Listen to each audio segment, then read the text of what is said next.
Joining us by satellite from Indianapolis are Robert Bottoms, president of DePauw University, a leading liberal arts university, and Rene Champagne, president of ITT Educational Services, a division of ITT, which operates 38 technical institutes in 19 states. Mr. Bottoms, government budgets are tight. What is wrong with the government concentrating on educating the most disadvantaged among us? I think there's not anything wrong with the government concentrating on educating the disadvantaged. What concerns us in the private sector is that we think we do a very good job of addressing that population, and what we've seen happen over the last 10 years is an increasingly large share of the money reserved by the government for education going into the for-profit or the trade school sector. This hurts our students, we feel, and is a natural concern for us. So what do you think should be done about that?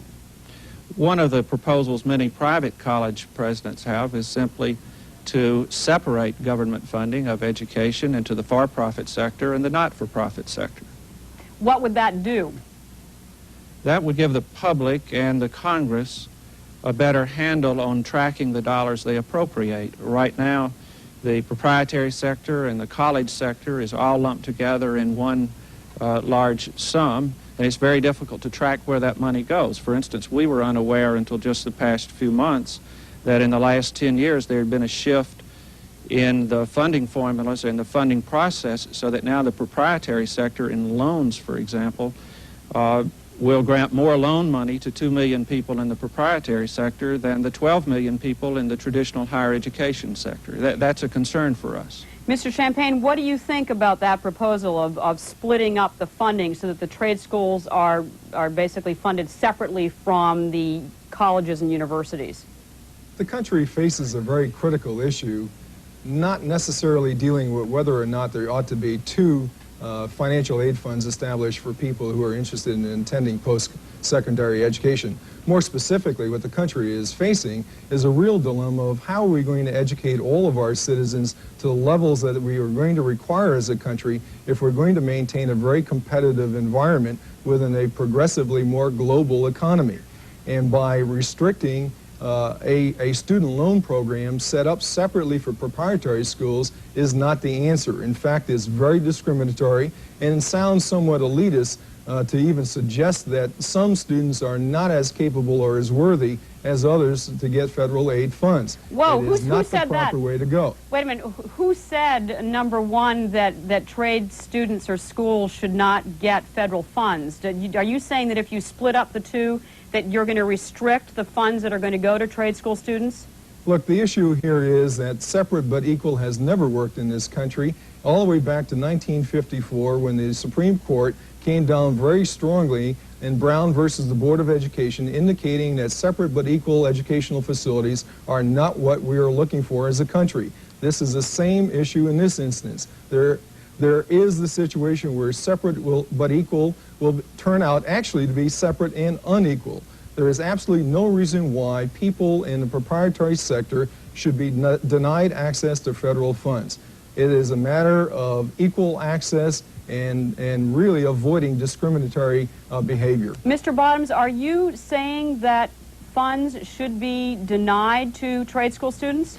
I'm not saying that at all. I would never say that. In fact, the counterpoint I would make to what Mr. Champagne says is, in fact, it's the lower economic classes wanting to come to private schools like DePauw that are being hurt by some of the current practices.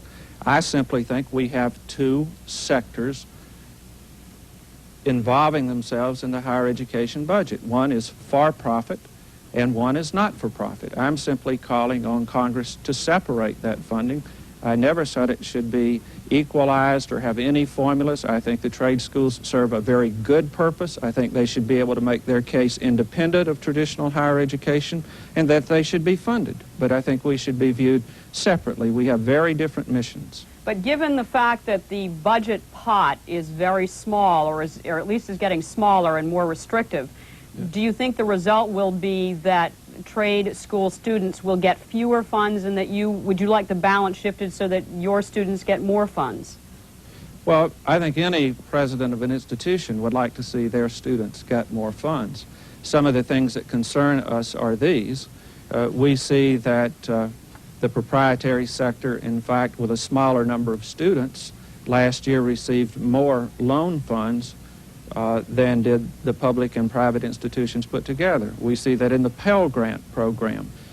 10 years ago, the proprietary or the for-profit schools received 7% of those funds. Now they receive in excess of 25% of those funds. All right. Mr. Champagne, I'm going to get you in here. We've got about 5 seconds left, but basically, what are you most afraid of with a proposal like this?